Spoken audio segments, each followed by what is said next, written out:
Boy gave his blanket to a dying girl. By morning, 700 warriors stood outside his barn. The storm hit like God's own fury, turning the prairie into a churning sea of mud and lightning. Samuel pressed his back against the barn door, watching sheets of rain slash across the farmstead while thunder shook the earth beneath his boots.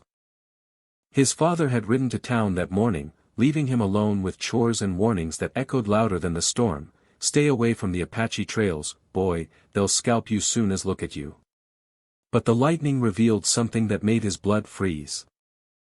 A figure stumbled through the downpour, small and broken, collapsing just 50 yards from where he stood. Samuel's hand found the rifle his father kept by the door, but his finger never reached the trigger. The person in the mud wasn't moving. Wasn't fighting. Was barely breathing. He should have stayed inside. Should have let the storm claim whatever fool wandered onto their land. But something in the way the figure had fallen, like a bird with broken wings, pulled him into the teeth of the wind. Rain lashed his face as he ran, boots sliding in the muck, until he dropped to his knees beside what he now saw was a girl. Apache. No mistaking the doeskin dress or the intricate beadwork that caught the lightning's glare. Her skin burned with fever hot enough to warm his hands through the rain, and her breathing came in shallow gasps that spoke of dying. Samuel's heart hammered against his ribs as his father's voice screamed warnings in his head. The Apache killed settlers. Stole children. Left families butchered in their beds. But this girl was maybe 15, her face twisted with pain that looked too human to fear. Too fragile to hate. Samuel stripped off his coat and wrapped it around her shaking shoulders, lifting her from the mud with arms that trembled from more than cold. She weighed nothing, all bones and fever and soaked through to her soul. Her head lolled against his chest as he carried her toward the barn, each step feeling like a betrayal of everything he'd been taught to believe. The barn smelled of hay and horse sweat, familiar scents that couldn't calm the terror clawing at his throat. He laid her on a pile of blankets in the corner, far from the door where his father might see if he returned early. Lightning split the sky through gaps in the wooden slats, casting her face in silver and shadow. She looked so young. So breakable. Her eyes fluttered open, dark as midnight and bright with fever dreams. She tried to speak, words in Apache that sounded like prayers or curses, Samuel couldn't tell which. But when her fingers found his wrist, her grip carried a desperation that cut straight through language. She was drowning in her own body, burning alive from the inside, and her touch begged him not to let her die alone. Samuel pulled his only good blanket from his bedroll, the wool one his mother had woven before the fever took her 3 winters past. It still smelled faintly of lavender and home. He tucked it around the Apache girl's shoulders, watching her shivers slow as warmth began to seep into her bones. Her breathing eased just enough to let hope creep into the space between his ribs. But hope was a dangerous thing for boys like him to carry. His father would return by morning, and if he found an Apache in their barn, alive or dead, Samuel would face a beating that might not end. The town would be worse. They'd call him Indian lover, traitor, worse things that would follow him until someone decided words weren't punishment enough. The girl's fever spiked again, her body convulsing as if invisible hands were shaking the life from her bones. Samuel pressed a damp cloth to her forehead, whispering words of comfort he wasn't sure she could hear. Her skin felt like fire, but her fingers had turned cold as winter stones. She was slipping away, and he was the only thing standing between her and whatever darkness waited. Thunder crashed overhead, shaking dust from the rafters, and in that moment Samuel made a choice that would haunt him forever. He pulled her closer, sharing his warmth the way his mother had done for him during childhood fevers. Her breath came ragged against his neck, each exhale a reminder that Apache or not, she was just a girl fighting for one more sunrise. Hours crawled by like wounded animals. The storm raged and gentled and raged again, while Samuel held vigil over a life that didn't belong in his world. Her fever began to break near midnight, sweat replacing the dry heat that had been consuming her. She whispered something that might have been his name, though he'd never told her what to call him. When dawn crept through the barn like a thief, painting everything in shades of gold and consequence, Samuel realized the magnitude of what he'd done. The blanket around her shoulders marked him as surely as if he'd carved his name into her skin. And the scars on her arms, intricate patterns he'd taken for decoration in the darkness, caught the morning light like warnings written in a language he was only beginning to understand. The hoofbeats faded into silence, leaving Samuel alone with his racing heart and the weight of what he'd done. His father wouldn't return until evening, but the sound of horses reminded him how quickly everything could change. How easily discovery could turn mercy into a death sentence. The Apache girl stirred in his arms, her eyes opening to reveal depths that seemed older than her years. She studied his face with the intensity of someone trying to memorize a stranger's kindness before it disappeared forever. When she tried to sit up, pain twisted her features, and Samuel saw the source of her suffering, a bullet wound in her shoulder, edges black with infection. "Easy," he whispered, though he knew she probably couldn't understand English. "Don't move." But she did understand something in his tone, settling back against the blanket with a sigh that carried more exhaustion than any 15-year-old should know. Her fingers found the wool edge of his mother's blanket, rubbing the soft weave with wonder, as if kindness from a white boy was a miracle she'd never expected to receive. Samuel fetched water from the well, moving through morning shadows like a thief in his own home. Each creak of the porch board sounded loud enough to wake the dead, and he found himself checking the horizon for dust clouds that might signal unwanted visitors. The bucket felt heavy as stones as he carried it back to the barn, but not as heavy as the secret burning in his chest. She drank like someone who'd been wandering the desert for days, water spilling down her chin in streams that caught the early light. Her fever had broken, but the bullet wound needed tending, and Samuel had seen enough injured animals to know infection could kill faster than any gunshot.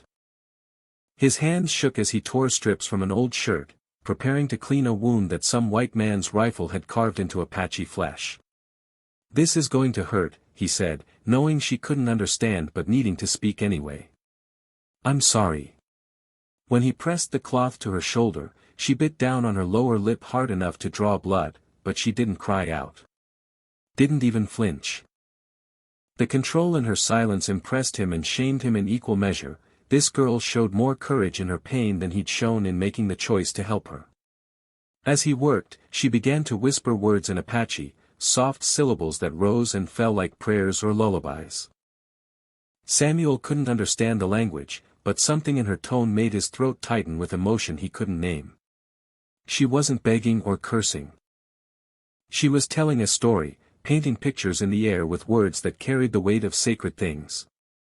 "Ayana," she said suddenly, pressing a hand to her chest. Then she pointed at him, eyebrows raised in question. "Samuel," he replied, touching his own heart the way she had. "My name is Samuel." She repeated it carefully, turning the syllables over like precious stones. "Samuel." Her pronunciation made his name sound like music, like something worth remembering. Hours passed in a strange intimacy born of shared secrets and necessary trust. Samuel brought her bread from the kitchen, tearing it into small pieces she could manage with one good arm. She ate slowly, methodically, as if food were too valuable to waste on hasty swallowing.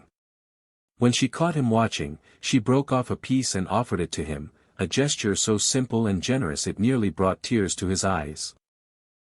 The sun climbed higher, painting barn dust into golden motes that danced between them like tiny spirits. Ayana's breathing grew stronger, her color less gray, but with each sign of recovery Samuel felt his anxiety spike. She was getting better, which meant decisions were coming. Questions he wasn't ready to answer. What would he do when his father returned? How could he explain an Apache girl in their barn without signing both their death warrants? The town would come with ropes and torches if they knew what he'd done. They'd call it treason, harboring the enemy, crimes that would stain his family name for generations. But when Ayana looked at him with those dark eyes full of gratitude and something that might have been trust, Samuel felt something shift in his chest. A door opening to parts of himself he hadn't known existed. She was supposed to be his enemy, the savage his father warned him about, the killer who scalped children and burned homesteads. Instead, she was just a girl who said thank you with touches to her heart and shared her bread like communion. Late afternoon brought new sounds, wagon wheels on the distant road, voices carrying on the wind. Samuel's muscles tensed as he recognized his father's laugh among the neighbors returning from town. They'd be here soon, and there was nowhere to hide what he'd done. No way to undo the choice that had seemed so simple in the storm's fury. Ayanna must have sensed his fear because she struggled to sit up, pointing toward the back of the barn where a loose board created a gap just wide enough for someone small to slip through. She was offering him an escape route, a way to send her back to the prairie before his world came crashing down around them. But Samuel found himself shaking his head, surprising them both with his certainty. "No," he said quietly. "You're still hurt. Still weak." She studied his face with eyes that seemed to see straight through to his soul, then reached out to touch the blanket wrapped around her shoulders. Her fingers traced the pattern his mother had woven, and when she looked up at him again, Samuel saw understanding pass between them like lightning. Whatever happened next, they would face it together. The boy who broke every rule to save a life, and the Apache girl who trusted him with hers. The blanket around her shoulders had become more than wool and warmth.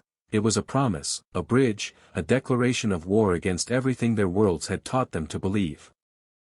Samuel's father came home with blood on his boots and stories that made the other men laugh like wolves. Their voices carried through the evening air as they unsaddled horses and shared whiskey on the porch, each tale darker than the last. Samuel crouched by the barn window, watching their shadows dance in the lamplight while his heart hammered against his ribs like a caged bird.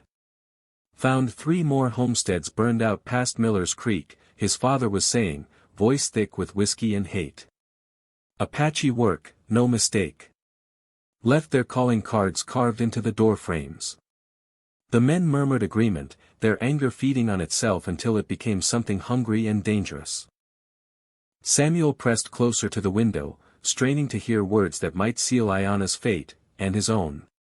Behind him, she lay still as death, but he could feel her listening, understanding more English than she'd let on. "Chief Running Bear's been gathering warriors all summer," another voice added. "Heard tell he's planning something big. Something to make us pay for what happened at Sand Creek." Samuel's blood turned to ice water. Running Bear. Every settler within 100 miles knew that name, whispered it like a curse or a prayer depending on which side of his war paint you found yourself. The Apache war chief who'd never been caught, never been beaten, never shown mercy to anyone who carried a white face. Ayanna's fingers found his wrist in the darkness, her touch light as whisper but urgent as screaming. When he turned, moonlight caught the tears streaming down her cheeks, not tears of pain, but something deeper. Something that spoke of recognition and terrible understanding. "Running Bear," she whispered, so quietly he almost missed it. Then she pressed her hand to her chest, the same gesture she'd used to tell him her name. "My father." The words hit Samuel like a physical blow, stealing the breath from his lungs and the strength from his knees. The girl he'd saved, the Apache he'd wrapped in his mother's blanket and tended through the fever, she was the daughter of the most feared war chief on the frontier. The child of the man who'd sworn to drive every white settler from Apache lands, even if it meant painting the desert red with blood. He stared at her in the moonlight, seeing her with new eyes that catalogued details he'd missed before. The intricate beadwork on her dress wasn't just decoration, it told stories of battles won and enemies counted. The scars on her arms weren't random marks but deliberate patterns that spoke of rituals, of vision quests, of a girl being prepared to inherit her father's legacy of war.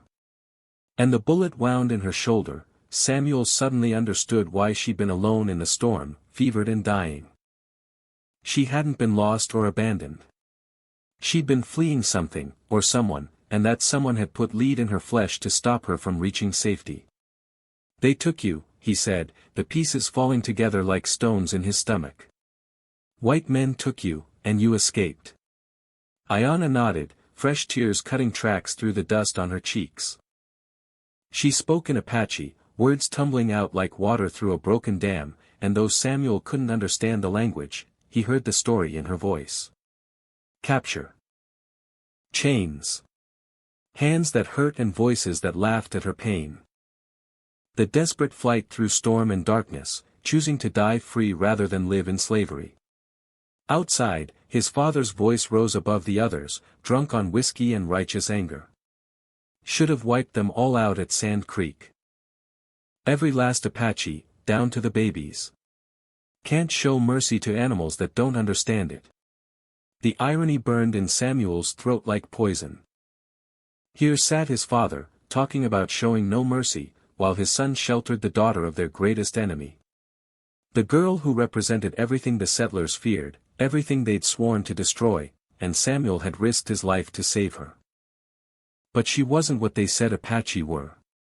She wasn't a savage or an animal. She was just Ayanna, who shared her bread and said his name like music and trusted him with secrets that could start wars. The contradiction threatened to tear something loose in his chest, some fundamental belief about good and evil that had never been tested until now. My father, Ayanna whispered again, pressing both hands to her heart. He looks for me. Many warriors look. Samuel's mouth went dry as understanding crashed over him like a cold wave. Running Bear wasn't just any Apache war chief, he was a father whose daughter had been stolen, tortured, nearly killed by white men. And that father commanded hundreds of warriors who would follow him into hell if he asked. If Running Bear discovered his daughter had been here, had been helped by a white boy, it might be seen as a trap. A trick. Another betrayal in a long chain of betrayals that stretched back to broken treaties and massacred villages. The war chief might assume Samuel's kindness was just another form of cruelty, a way to break his daughter's spirit by showing her false mercy. Or worse, he might see it as it truly was, an act of genuine compassion, and realize that not all white settlers were monsters. That realization might be more dangerous than hatred, because it would force him to question everything he'd built his war upon. The men on the porch were breaking up, their voices fading as they mounted horses and rode back toward town. Samuel's father would be inside soon, probably drunk enough to sleep through the night but sober enough to notice if anything seemed wrong. The barn would need to appear empty, normal, safe. But as Ayanna struggled to stand, Samuel saw the truth written in her fevered eyes. She was the daughter of Running Bear, the apple of a war chief's eye, the treasure he would burn the world to recover. And by dawn, when her absence had been discovered, when the trail had been followed through storm and shadow to this very farm, 700 Apache warriors would darken the horizon like a plague of locusts, and Samuel would have to choose between the white world that raised him and the Apache girl whose life had become tangled with his own like threads in his mother's loom. Dawn broke like a wound across the sky, bleeding red and gold over the prairie while Samuel stood watch at the barn window. He hadn't slept, couldn't sleep, knowing what was coming with the sunrise. His father snored in the house, whiskey drunk and oblivious to the war gathering on their doorstep, while Ayanna sat wrapped in the blanket that had become both salvation and condemnation. She'd been restless all night, speaking in Apache to spirits Samuel couldn't see, her eyes fixed on the eastern horizon as if she could will her father's arrival through sheer longing. The bullet wound had stopped bleeding, but something deeper was healing in her, a connection to her people that grew stronger with each passing hour, pulling her back toward a world Samuel could never enter. They come today, she said quietly, the first English words she'd spoken since revealing her father's identity. You feel it too. Samuel did feel it. Something electric in the air, like the moments before a thunderstorm when every animal on the prairie went silent and still. The horses in the pasture kept lifting their heads to stare at the distant hills, ears pricked forward as if hearing drums that hadn't started beating yet. Even the chickens huddled close to the coop, sensing predators beyond their understanding. The sun climbed higher, painting the world in shades of gold and shadow, and then Samuel saw them. At first just a shimmer on the horizon, like heat waves rising from sun-baked earth. But as minutes passed, the shimmer took shape, becoming riders that moved with the fluid grace of men born to horseback. Apache warriors, painted for war, their lances catching the morning light like deadly flowers. 700, Ayanna whispered, pride and sorrow warring in her voice. My father brings 700. Samuel's knees went weak as the numbers sank in. 700 Apache warriors, the largest war party anyone had seen since the Indian Wars began. They rode in perfect formation despite their numbers, a river of horseflesh and humanity that flowed across the prairie like something out of nightmare or legend. At their head rode a figure that commanded attention even at this distance, tall, proud, painted in the colors of war and grief. Running Bear. The war chief himself, come to reclaim what was taken from him. Samuel's father chose that moment to stumble onto the porch, still drunk but sober enough to see death riding toward them across the plains. His face went white as fresh snow, then red as spilled blood as the magnitude of their situation crashed over him like a breaking wave. Jesus Christ, he breathed, fumbling for the rifle that leaned against the porch rail. Jesus Christ, boy, get in the house. Get the ammunition. We're about to make our last stand.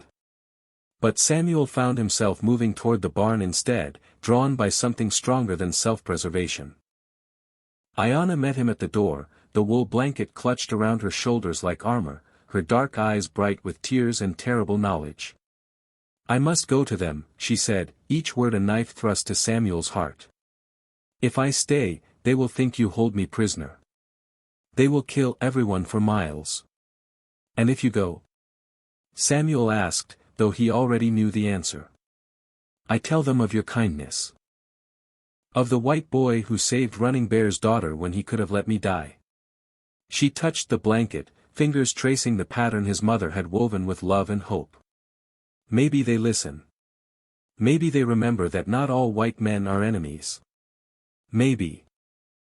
The word hung between them like a prayer neither quite believed. The Apache formation had stopped just out of rifle range, 700 warriors sitting their horses with the patience of men who'd been fighting this war for generations. They made no sound, raised no weapons, simply waited with the terrible stillness of storm clouds gathering strength.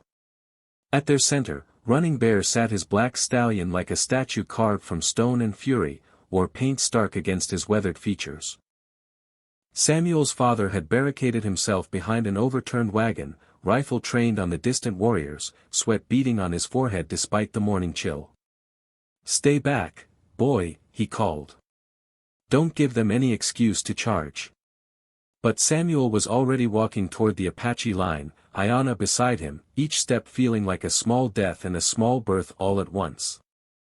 The blanket around her shoulders fluttered in the prairie wind, the wool catching sunlight and throwing it back like signals between worlds that had forgotten how to speak to each other. They stopped halfway between the farm and the war party, standing in the no-man's land where words either built bridges or lit funeral pyres. Running Bear urged his horse forward, alone now, leaving his warriors behind as he rode to meet the white boy who dared to save his daughter's life. Up close, the war chief was everything the stories claimed and more. Tall as a tree, broad as a canyon, with eyes that held the weight of massacred villages and broken treaties. War paint traced the lines of his face in patterns that spoke of battles won and children lost, while eagle feathers in his black hair caught the wind like prayers made visible. But when his gaze fell on Ayanna, wrapped in Samuel's mother's blanket and standing steady despite her wounds, something shifted in those ancient eyes. Recognition. Relief. And something else, a measuring look that seemed to weigh Samuel's soul on scales carved from justice and mercy. Ayanna spoke in Apache, words tumbling out like water after drought, telling the story of storm and fever and a white boy's impossible kindness. She held up the blanket, letting her father see the love woven into every thread, the sacrifice wrapped around her shoulders like proof of miracles still possible in a world gone mad with hatred. Running Bear listened without interruption, his painted face revealing nothing while his daughter painted pictures in the air with gestures and tears. When she finished, silence stretched between the three of them like a rope about to snap, heavy with the weight of decisions that would echo through generations. Finally, the war chief dismounted, his moccasined feet touching earth that belonged to neither Apache nor white man but to the wind and sky and endless turning of seasons. He walked toward Samuel with the measured pace of ceremony, of ritual, of moments that changed the world one heartbeat at a time. Samuel stood his ground though every instinct screamed at him to run. This was Running Bear, the Apache war chief who'd painted the frontier red with settler blood. The man who'd sworn to drive every white face from Apache lands, even if it took until the end of time. The war chief stopped 3 feet away, close enough for Samuel to see the grief carved into the lines around his eyes, close enough to smell the sage smoke and horse sweat that clung to his clothes like incense. When he spoke, his English carried the weight of mountains and the music of wind through canyon walls. "You gave your blanket to my daughter." Samuel nodded, his throat too tight for words. Running Bear studied the wool wrapped around Ayana's shoulders, then looked back at the white boy who'd risked everything for an enemy's child. "This blanket," he said carefully, "it belonged to someone you loved." "My mother," Samuel managed. "She died 3 winters past." Something passed through the war chief's eyes, understanding, perhaps, or recognition of a grief that transcended the color of skin. He reached out slowly, giving Samuel time to pull away, and touched the blanket with fingers that had wielded war lance and peace pipe with equal skill. "Your mother's love saved my daughter's life," Running Bear said quietly. "This is a debt that must be answered." Behind him, 700 Apache warriors waited for their chief's signal, ready to paint the morning red or ride away in peace depending on words that hung in the air like smoke from sacred fires. Samuel's father crouched behind his wagon, finger on the trigger of a rifle that might as well have been a toy against such numbers. And in the space between worlds, between the white boy who'd broken every rule and the Apache chief who held the power of life and death in his painted hands, the future balanced on the edge of a wool blanket woven with love and offered in the darkness to save a dying girl. Running Bear's eyes held the weight of unspoken centuries as he studied the white boy who'd wrapped his daughter in love made tangible. The war paint on his cheeks caught the morning light, transforming his face into something between human and spirit, judge and father, warrior and man who understood the cost of mercy in a world that had forgotten its meaning. "You saved my daughter," he said, voice carrying across the prairie like distant thunder. "But saving her has put your people in danger. My warriors have ridden far, their hearts heavy with grief for the children we have lost. They see your farmhouse and think of burned Apache villages.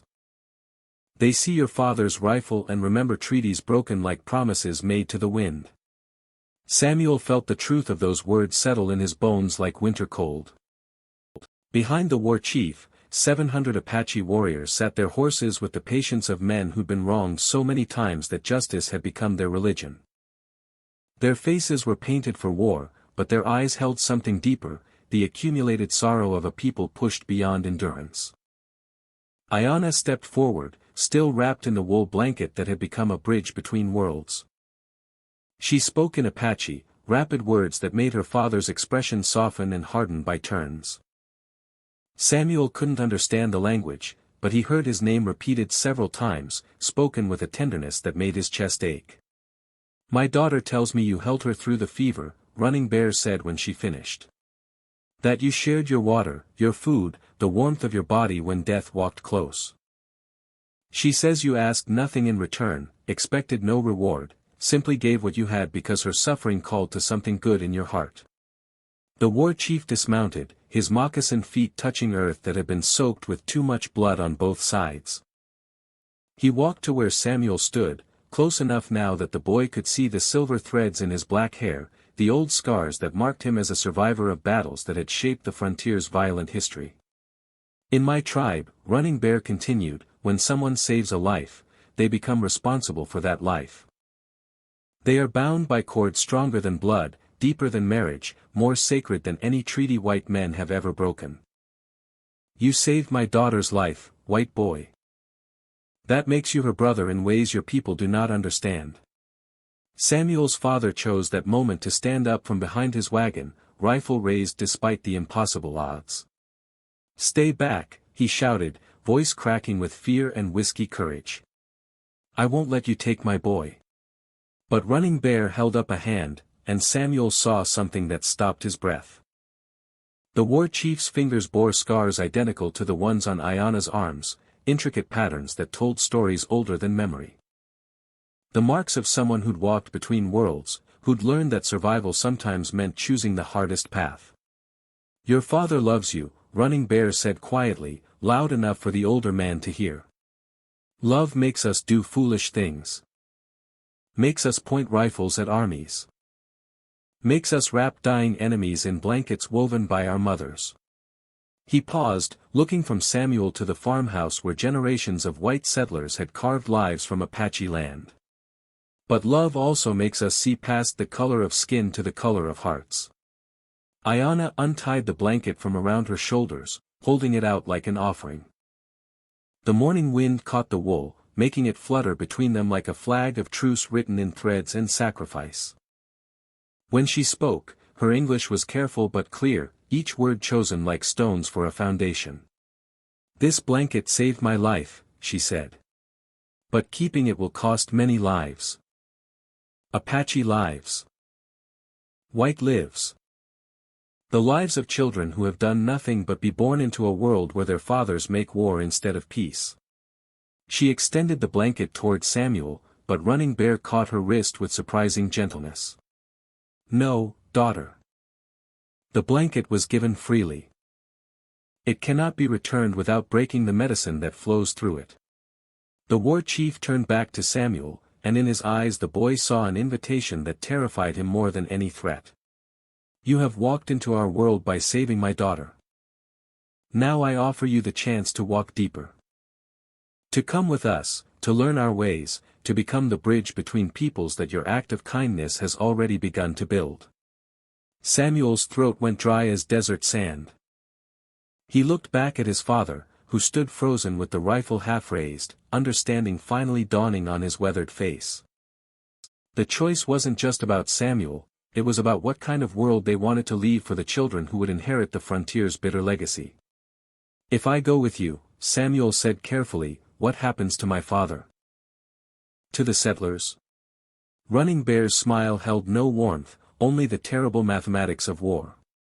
"If you stay, my warriors will see this farm as the place where their chief's daughter was held prisoner. They will not listen to stories of kindness. They will see only another white homestead to be burned, another family to be scattered like leaves before the storm." The words hung in the morning air like smoke from funeral fires. Samuel understood the equation now, his choice would determine whether the sun set on peace or on ashes. Whether Ayanna's rescue became a bridge between worlds or the spark that ignited the bloodiest war the frontier had ever seen. "But if you come with us," the war chief continued, "if you choose to learn our ways, to speak for your people when they cannot speak for themselves, then perhaps my daughter's salvation can become something larger. Perhaps one white boy's courage can teach both our peoples that enemies can become family when love grows stronger than hate." Samuel looked at Ayanna, still holding the blanket that had changed everything. Her dark eyes held tears and hope in equal measure, but also understanding. She knew what he was being asked to sacrifice, the world he'd been born into, the father who'd raised him, the life he'd always expected to live on land his family had claimed and tamed. But she also knew what acceptance might save, hundreds of lives on both sides, the possibility that somewhere in the Apache mountains a white boy's presence might remind her people that not all settlers were monsters. That sometimes mercy could flow in both directions if someone was brave enough to cross the rivers of blood that had kept their worlds apart. Samuel's father lowered his rifle, finally understanding that his son stood at a crossroads where bullets couldn't help him. "Boy," he called, voice breaking like drought-dried earth, "whatever you choose, know that your mother would be proud. She always said that blanket would do something important someday." The 700 Apache warriors waited in perfect silence while a white boy made the choice that would echo through canyons and across prairies for generations yet unborn. In his hands lay the power to heal wounds deeper than bullet holes, to bridge divisions wider than rivers, to prove that love woven into wool by a dead woman's hands could still work miracles in a world that had almost forgotten how to hope. Samuel took a step toward Running Bear, then another, each movement feeling like the beginning of everything and the end of everything all at once. The blanket in Ayanna's arms fluttered like a prayer flag in the prairie wind, carrying the scent of lavender and promises toward a future none of them could see but all of them would help create.